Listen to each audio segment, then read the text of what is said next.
Bienvenidos a Maker Faire Galicia. Welcome to the Maker Faire Galicia.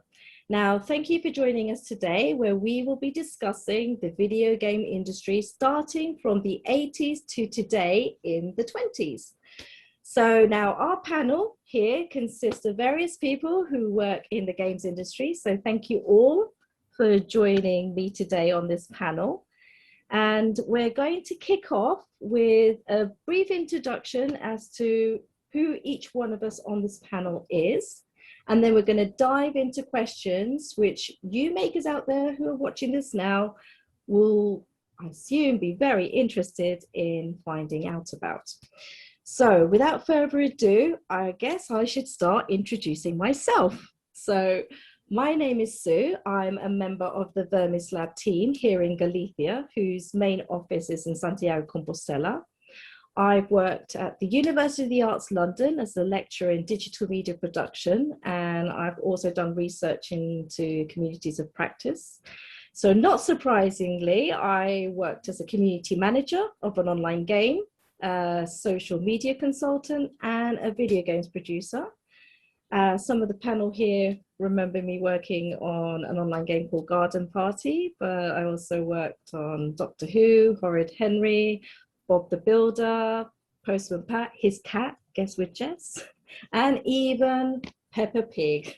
But enough about me, let's find out a little bit about you in the panel. So I'm going to start off with Junie. Junie, tell us a little bit about yourself. Sure. So I'm Junie. I am based in the Netherlands, and way back when I started out studying to be a programmer. Along the way, I discovered that wasn't entirely right for me, but during my studies, I also always organized events in the game development industry, and that felt fairly natural. So I organized networking events like this, and at one of my events, one of my sponsors approached me and they thought, hey, you appear to be graduating soon and you can organize things, and we're looking for a publishing producer. We are a very young video game startup in the publishing side, and we aren't exactly sure what a producer does, but it apparently involves organizing things. So I joined them, and over the past 5.5 years, I built out their publishing pipeline. We released over 50 products digitally and in retail stores. We focused on PC and console, and we sold premium titles, so anything from small to mid-sized projects. And these days, I am the legacy portfolio manager at Paradox Interactive. We do a lot of strategy games, management games, some you might have heard of, and yeah, I'm engaging in that challenge fresh, and I'm super excited to figure out all the things that I can be doing here. That's brilliant. Thank you so much. And let's go for Davey. Davey, tell us a little bit about yourself and your background. Hi, I'm Davy Farrell. I'm based in Scotland. I'll try and speak clearly because I've got a strong accent. I'm currently working at Outplay Entertainment, where we've just released Gordon Ramsay's Chef Blast on iOS and Android, and it's going great guns just at the moment. I've been a programmer for almost 15 years now. And I've worked on titles from Tinker Bell and the Lost Treasure to Mortal Kombat Mobile. Yay! That's brilliant. Oh my goodness. Oh, that's great. Thank you. And Kimberly, tell us a little bit about yourself then. Hey, I'm Kimberly. I'm founder and currently producer at Digital Inc. I started out in the industry organizing LAN parties. That's when you actually brought PCs to a place and put them and set them all up. Yay! The good old days. And then I went into esports with a company called Freaks4U, and we organized events for Warcraft, StarCraft tournaments back in the day. That was all during my college years. After that, I applied for a company in the Netherlands actually called Perfect World, where I started out as localization specialist and then quickly switched into the role of project manager producer. And since then, I'm doing production, especially in online operations and platform building. Oh. Next year, no, last year, or is it last year or 2 years ago? I don't even know when we went outside the last time. I decided to actually open up a small indie development studio. So that's what I'm doing right now. Oh, that's It's a brilliant. team of 9. We're located in North Carolina in America, and we're working on our first game, Brave Snow. Oh, brilliant. When are you going to release that? Any idea? Hopefully end of next year. All right, brilliant. Let us know when you do. Okay. Will do. And John, tell us about yourself. My name is John Hare. I've been in the industry a long time, since 1985. Starting on the Spectrum, I'm still working now on games. So in my career, I've had about 11 #1 games-ish, all over Europe mostly, outside of Europe. So the best known ones would be Sensible Soccer or Cannon Fodder, or now we've got Sociable Soccer or Whizball, or different kind of games. And I've also worked on Doctor Who, as you know, Yeah. and Casper the Friendly Ghost, and M&M Adventure, and all those wonderful things as well. So my main roles have been game design, managing like creative director role more actually than just game design. So leading the team from a creative side. Also, I used to do the game art for the first 7 years in the old 2D art before we went 3D. And a lot of the business side, so doing all the contracts and basically brand building. So taking a game from an idea, turning it into a brand, and then building that brand out and getting the different channels of hopefully money coming in from different publishing sides. So working a lot with publishing partners as well and development partners. And I've also worked a lot across Europe. So I'm based in England, actually near to Cambridge, but currently I work with a company in Finland. Our community manager is in Sweden. We've got a publisher in China. We've got a publisher in America. So it's everywhere, and it's always been at that. And I've worked in the Ukraine for 2 years, and Poland for 5 years, and Turkey, and everywhere, lots of places. Had a fun. Is there anywhere on this earth that you haven't been to? That's yes, actually, frustratingly, myself and my wife have been going to every country in Europe, and we were 2 weeks away from going to the Faroe Islands, which was the final country in Europe to visit before COVID hit. So this is my big COVID regret, is I need to get to the Faroe Islands, which you can only access through Denmark. So we need a clear COVID clearance to get there and back. Then I'll be happy. I think we'll all go and join you there, right, gang? Yeah, come to the Faroes and relax. Yeah. We'll put that on our list of places to go. So moving on to the next question that we've got here, how did you get into the games industry? That is the question. So I'm going to start with you, John. How did you get into the games industry? How did you get in through that door? How did it happen for you? For us, I mean, I started, like I said, in 1985. There wasn't such a thing as the games industry in 1985. No, there wasn't, was there? No, in the UK, like I started off, my friend at school when I was 15, we started a band together, and we started making music for a few years, and then left school, and then dropped out of college. Told my dad, "Don't worry, we're going to get a van and be in a band, and we'll be all right."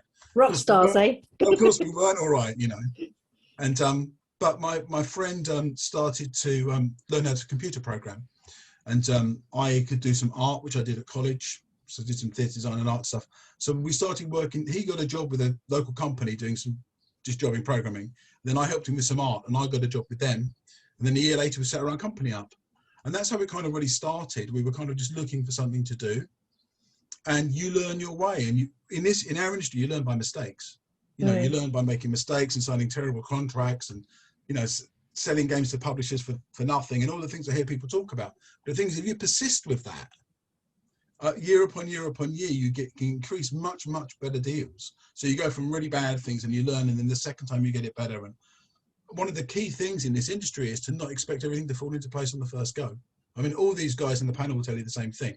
We've all made horrendous mistakes. Yeah. So yeah, that's how we started. Just because there was nothing else to do and we didn't have a job.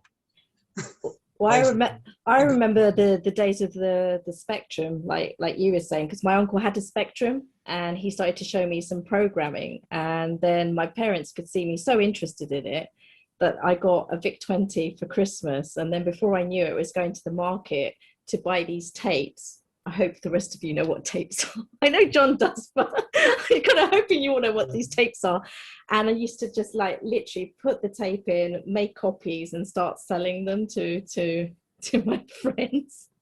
and using magazines to teach myself, because there wasn't anywhere to go to learn this stuff. You had to literally teach yourself, didn't you? I mean, how did you learn? My friend, I mean, I've never programmed. So David's a programmer here, and I think Junie said some of these guys said they programmed, but I've never programmed. You said you obviously done a bit. Yeah. But my friend learned at college at that time, the 80s, with those punch hole cards.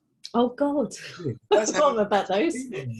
And most people taught themselves by typing in the source code, which was written in the back of magazines. You could type. Yeah, that's what I used to do on a Saturday. Yeah, exactly. I used to spend the day programming on these, but sometimes you put the enter and it'd say syntax error in line 120, which is after about 3-4 hours of typing all that stuff in. We didn't have the internet to find out how to fix it, and you normally didn't have any friends to ask either, and no point asking a teacher because they didn't even know what a computer was for. So it's quite hard. So Junie, how did you get into the games industry? You know, what was your path to get in there? I mean, how did you break in there? Because it does feel like that sometimes, doesn't it? Breaking in. I've been thinking about that a little bit, and it's been coming on very gradually. So in primary school, I found myself designing tabletop RPGs, and with the kids around me, and we'd make this very extensive drawings that were very like the standard Age of Empires like map, but then on paper. And in secondary, I went online for the first time, and I started designing events for on NeoPets or on other sorts of pet sites where you would design a scavenger hunt for or a puzzle event for people in your guild or something like that. So it's been coming on very gradually. Then when I moved to university and I started with computer science, we also had a game development club, and just from the moment that I first joined, we started organizing events in the game industry. So we have a pretty active game development scene here in the Netherlands, and that really allowed me to get to know basically every studio that's out there in the Netherlands. And from there, I knew that I wasn't going to be a programmer after a couple years of university, but I knew that I was going to be in the game industry in some shape or form. And so I got hired as a producer. So you got hired as a producer there, yeah. Yeah, I mean, even with myself, I started off being like a community manager. Well, started off as a moderator on an online game because I was doing research into interactivity. And from there, I became the community manager. And then suddenly I got roped into video games producer, and then using my research into communities of practice to do social media within the games industry as well. So it's quite interesting journey to hear you talking about how you kind of slowly got in there, because I had one moment where I was like, how did I get to be this? You know, how did I get in this area? So Kimberly, how did you get into the games industry then? Mine is a little bit different. I mean, I loved enjoying computer games since I was young with my brothers and everything, but I got into the industry to defy my dad. So he wanted me to become a specialist in chemistry and all those things. Oh, and I was like, nope, so you're a rebel. I don't want to do that. I'm going to study applied leisure management. So that's what I did. But as I said earlier, I was organizing LAN parties and events and stuff like that. So I met a company called Freaks for You. And during my college, I was just helping them out, organizing events. Then for a small time had even my own esports team, which was quite successful in Trackmania and nothing else but Trackmania. Wow. It's a racing game for the people who don't know.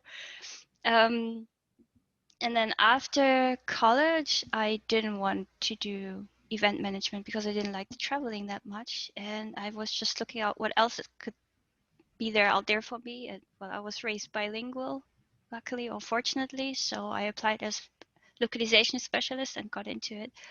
But I always had an affinity for just the operational side. So I really like working with the IP addresses. And then when Steam came out, luckily it's expired. We found ways to hack Steam and play Counter-Strike on that party and stuff like that. So you're a hacker as well. Wow, you're cool here. You're cool. Yeah.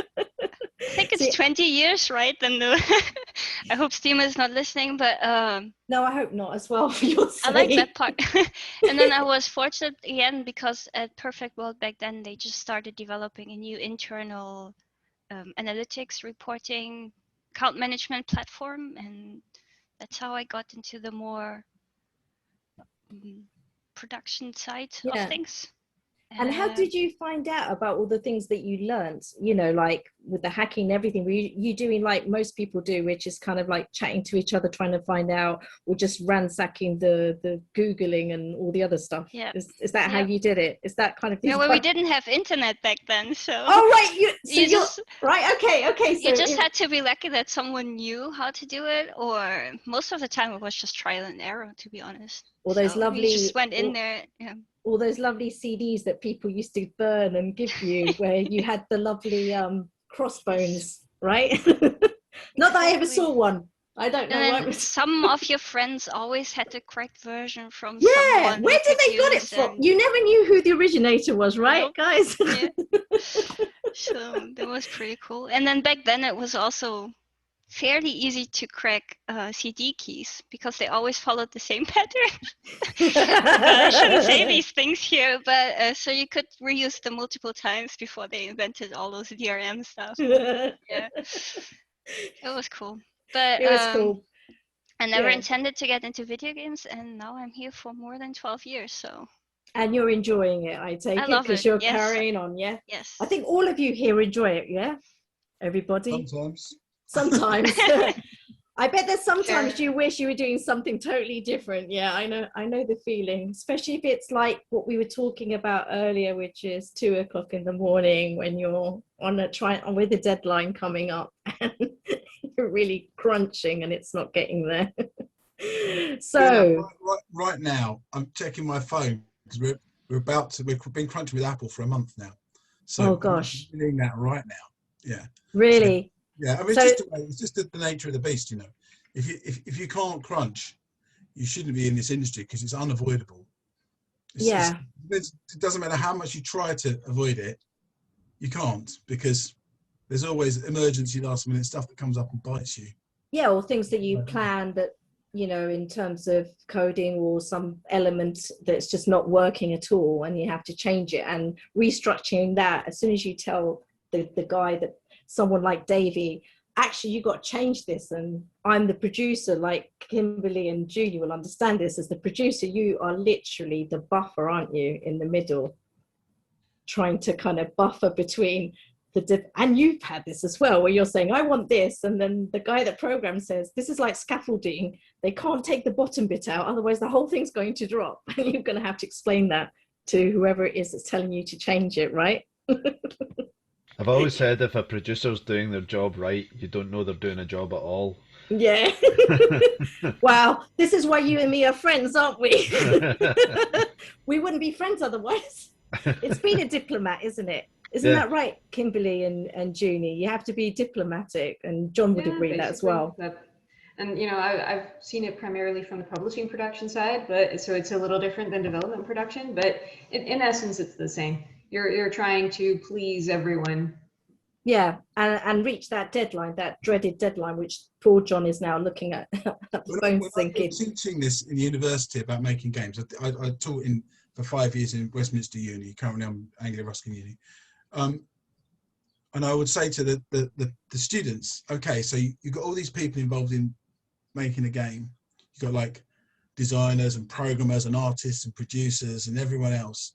So what's in charge of this? Where's the lead coming from? And to cut a long story short, the answer is, what's in charge is the machine you're trying to put the game into, because it is like, if it says no, everything just stops. So we're all running around this machine to try to make it do what we all want it to do. And then on top of that, we've got so many systems now. So you've got the platform holder, whether it be your Apple or your Sony or Microsoft or Nintendo or whoever. So you've got that to go through. Then you've got third-party software like Unity and Unreal to go through. Then you've got talking to Facebook or whatever social network it's trying to do. And there's so many protocols. So a lot of the problems these days stem from like I think Dave, you would agree with me here. It's just getting through all these barriers to just making your game work and just function in a way that's commercially viable, you know? Hoops Yeah. and hoops and hoops and jumping through more hoops and moving hoops, hoops that are on fire. Yep. Just like a game. Yeah. Yeah, it is like a game, actually. I remember once, I'm not going to say what brand it was, but I actually went and just say the brand color of the actual, say, character was this blue turquoise, yeah? Mm-hmm. One of the publishers said that they didn't like that color, that they wanted it red. Mhm. And I said, but that character is turquoise, you know? But this particular publisher really wanted it this color, but the brand holder obviously is going to want it the color that that character is. Yeah, of course. And that wasted like at least a day or two to try to get these people to get their head round something that is so obvious as saying, if I am a character and this is my t-shirt always, and it's always this color, you know, I can't change it to the color they want. They can understand it. And I'm sure you all encountered that at some point when it comes to something as silly as that is a hoop, isn't it? It's a really frustrating hoop. There's also legal ones. We did a version of Sensible Soccer where the artist had done a picture of football, like a video of a close-up of a football boot kicking a ball or something. And we were told we had to pull the whole game unless he changed this image, because the boot had 3 stripes on it, and that 3 stripes was Adidas, and we didn't have the copyright to use it. So there's just so much of this rubbish to deal with as well. You know, you've got to be really, really, really on the ball these days, because from so many angles you have to consider things, and often that's the problem. Like where we are right now, you make the game to a certain extent, then you push it to the platform holder, then you're dealing with the platform holder's feedback, and they're looking at it from an entirely different angle, and they'll flag something up that no one's noticed. And the problem for a producer is when they put the flag up. You know, are they giving you like 2 weeks notice, a day's notice, or whatever? Yeah. So you never know. You know, this is what these guys do, I guess, all the time. Well, what I'm describing was right at the point where we're about to, you know, this is going to be the go to publish. So that's how close it was to the line. That would have meant that we would have to redraw everything, you know. And I mean, every time that character was on there, their t-shirt would have to have a completely different color. Just, do you see what I mean? That was really annoying. And I know the artist would have killed me. Understanding the development process is the problem, because not understanding how much work that would be for the whole art team, for the programming team. It sounds like a simple change, but of course it's not when you're that far through. So sometimes it's all these people in their jobs trying to do their job properly, but not understanding what other people's jobs are around them. It's quite often the problem. No, the impression I got, and I don't know if all of you have this impression as producers, and you know, even Davey as a programming, sometimes I got the impression that they just thought it was like a flick of a button and bang, all the t-shirts would change to this particular color. So, which is absolutely crazy. So let's have a look and see what the next question we have for you. Okay, what difference have you noticed between the way it was when you started compared to now? So the first thing, you've all been talking a little bit about crunch and about when you get towards the end and someone changes something, moves the goalposts in some way. What I've noticed more and more recently, because I'm usually working on live products now, is that there is no end. There's no, this thing's going to go out now. After you've crunched for those 2 weeks, there's another 2 weeks of crunch after that coming up, because there's another deadline with another feature that's not been planned properly, that's, you know, going to have moving goalposts, and someone's going to say, actually, you know, this should have a red t-shirt instead of... Yeah. Yeah. Yeah, and so how much do you think has it changed in the 15 years since you started to where you are at now? I mean, when I started, we were on Nintendo DS. Uh, that's when I was first in the games industry, and I went in as a volunteer programmer to help out some guys that I went to uni with, and they it was there was one guy who really knew his stuff, who was doing back end type stuff on the device, and the rest of us were just doing graphics programming. Wow.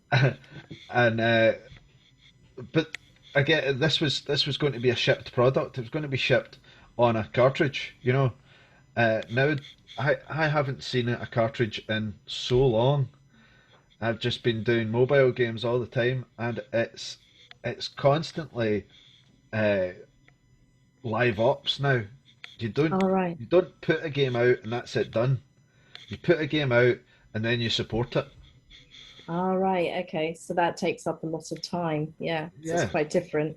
it's totally different because I'm sure back in 1985 when I was 4, you put a game on a tape and then that was it. It was gone. If there was Yeah. something wrong with it, too bad. Yeah. Just about. I Yeah, think that would be about right. by the Uh, time I started, we were almost at the point where if you put out a game and there's something wrong with it, you'd do a patch and mm, fix it. And then it went on to, if you made a game and there was something wrong with it, you'd do a day one patch. mm. And then it went on to, you make a game, it's all broken, don't worry, we're going to be constantly churning out content. My God. So it's never ending, basically. Yeah, basically, I could be on the same product now for 4 or 5 years, and Okay. for 3 of those years, it's live. Okay. Okay. So literally you're updating constantly and possibly every single day.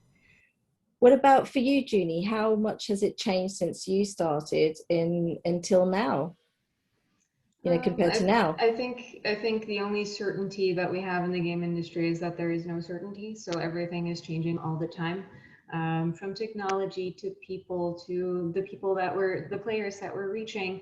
But if I have to call out one thing that for me is very important that it's changing is, while I will completely admit that we are all still absolutely terrible at communicating with each other, we have gotten better at it. So for me, I feel like we're learning. We're generally more open-minded, more humble, more willing to invite other people's perspectives and opinions, and it's absolutely not where it needs to be. But I do feel that it's been opening up this industry and the players that we're reaching to a much larger, wider audience, more Hmm. varied, more opinions, more perspectives, and that is something that will only deliver better games, better player experiences, and honestly, also better business. So for me, that is something that I've seen change and that I hope will keep changing as we go. And what kind of, you're talking about how people are able to get more involved and talk to each other within the games industry. Say, for example, people like startups trying to get in there, Hmm. what kind of advice would you give them right now then? Like to be able to communicate and talk to other people within the games industry that are already there, for advice or, Hmm. to share, things that they're learning or to learn from others. Where could they get that Yeah, information? generally there, especially like COVID has been absolutely horrible, but for the game industry, outside of the good business, it's also something that's opened up a lot of opportunities when it comes to events Hmm. like these, being able to reach a lot of different people worldwide. And that doesn't just have to be you participating and listening to people, that's also going out there and talking to more of them and actively engaging in those conversations. So you've got places like Discord, Twitter, but also LinkedIn, where you can find a lot of like-minded people who are either doing something entirely different from what you are doing, or who are a bit more experienced that you can learn from. And in reverse, you also have experiences that they can learn from. So there are plenty of social hubs out there with people just like you and very different from you that you can engage with. So that's definitely something that I would recommend anyone do. So you And do from feel, any age too.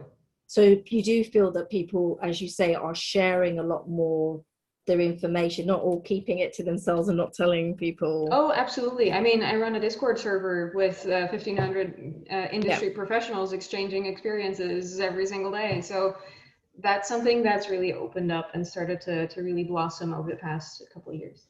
It's really good news, really, for that. And where do you think it's all heading?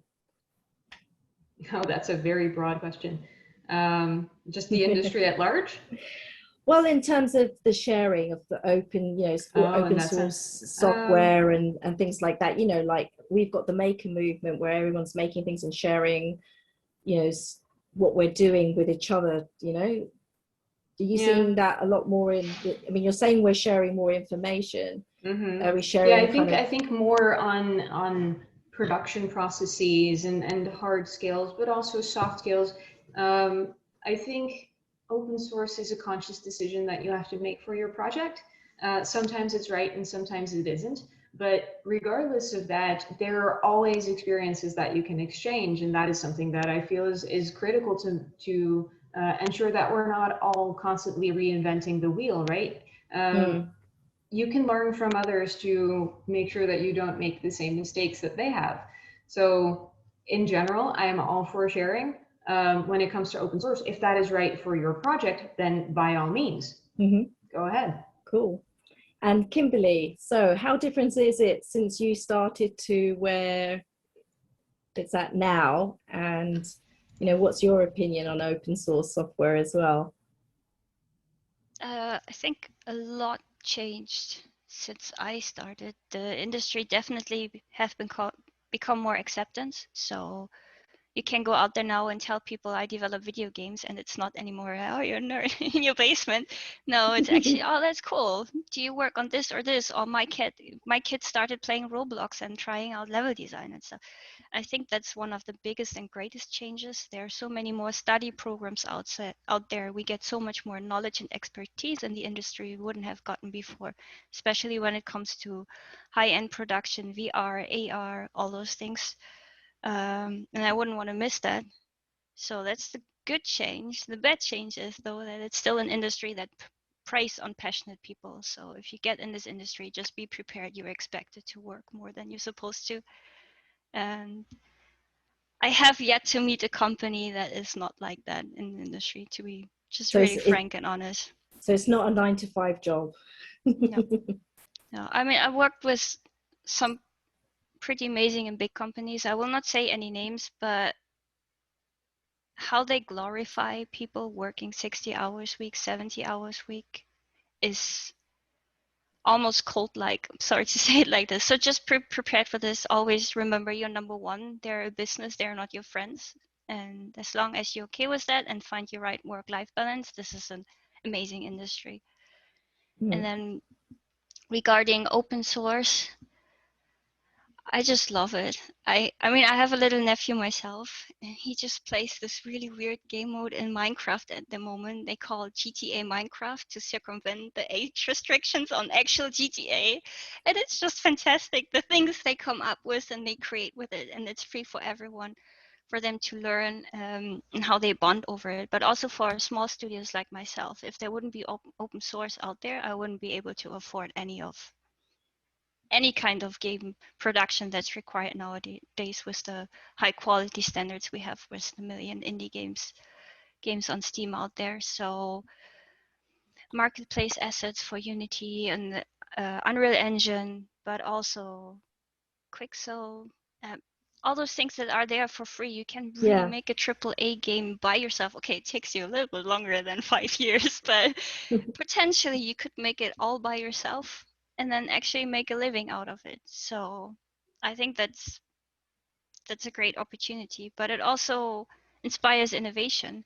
I mean, we saw that back then when Warcraft came out and they created the mods. You now have League of Legends. The MOBA game is based on mods from Warcraft. Same for H1Z1, PUBG, all those things. They all have been created because there was one guy who went out there, used some open source products and made something beautiful out of it. So I hope they will keep doing it.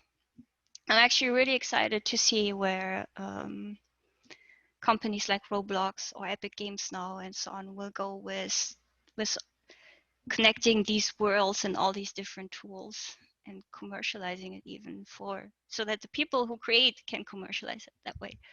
So yeah. So I've just been sent some messages asking some more questions here. So I'm just going to fire away, okay, guys? I mean, where do you think games are going in the next decade in terms of technology and interaction? What kind of things do you think are in the pipeline? I mean, anyone have any ideas? I would like to answer John? actually the previous question Oh about yeah, go how for the it. industry's changed, because maybe I've got quite a long perspective on this. Yeah, go for it. Just a couple of things picking up what other people said. So what Davey said about games never ending, it's actually a massive problem for us game makers now. We used to make a game, put it in a box, we make it as bug-free as possible and test it to hell, which people didn't do. People got lazy. Patching made programmers lazy, actually. But we used to only have one shot, and we had to get it right, like you're mixing a hit record. So generally our games were pretty bug-free in those days. So, but the relief was you finished a game, it was earning you royalties whilst you make the next game. So you got the sense of relief of finishing, plus it was economically bringing stuff in. That's now been, it's difficult if you've got a perfectionist mentality as a creator, it's very hard to live with these live ops, because you're going to agree with me, Dave. You're never there. You never hit the winning line. The winning line keeps on running away from you. So mentally, that can be quite hard to deal with. Another thing is the change which Junie hit on, this change in making games as part of your experience. I come from a very different mentality. The game is the king. I serve the game as the guy who's leading the game development, and I expect everyone to serve the game with me. So when we're talking about working 60 or 70-hour weeks, I don't even look at the clock. It's about what does the game need to be good. And then in years to come, when I look back on my career now, I've been lucky to have a lot of hit games in the 80s and 90s, and you get people loving your past work. It's worth it then. It's worth it 10 years after you made that sacrifice. And as Kimberly says, you can't avoid it, but it's worth it.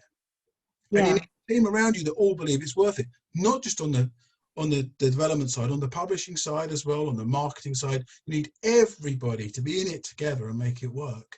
And another thing, coming back on what Junie said, which I would like to be able to do, and it's hard to do. Yeah. We lost a skill from the old days of making original IP games, owning the IP and doing contracts to license it out on different platforms, different publishers, but always owning it yourself. That got lost in the time when we had loads of licenses. And one thing I would love to do to work with younger developers is teach them how to use contracts to manage your IP. Because as developers, that's how we actually make money. You know, we create IP. We spend years making it, and then we get income for years and manage it. So that's something I would like to have a much bigger discussion with, because it's so boring for new developers to think about that. But what you make that's worth the money is the IP. That's what generates the money coming in. So. Well, our time is nearly up, and it's really terrible because it's just gone by like flying by here.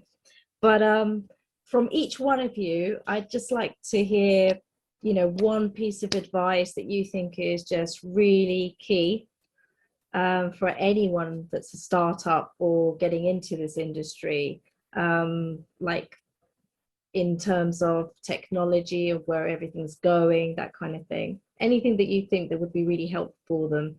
So let's start with Kimberly. Yeah, I hope you don't mind me giving two advices, but one is be patient and respectful. It is still a super small industry, so whoever you work with today, you will 100% work with them again in a couple of years. True. And then the next one, if you start out in the industry, build up a portfolio as soon as possible. Anything you can show, from small game jams, from a small mod, analyzing games even, if you want to be in production role, just write a small essay on, hey, this game could have done this better in operations, or I think this game does it really well with community management. Anything you can show and stand out with, is super beneficial, and the earlier you start, the better, because there's so many people who want to get into the industry now, and it's not as easy as back then where you said, oh, we don't have someone who can do this, can you help? And then you're stuck in that role. It's just not happening anymore. So yeah, build your portfolio and be patient and respectful, and be patient with yourself. That's great. Thank you, Kimberly. And Junie? For me, something that I've come to realize through the years and have seen grown in importance is that you should be ready and prepared to keep learning for the rest of your life.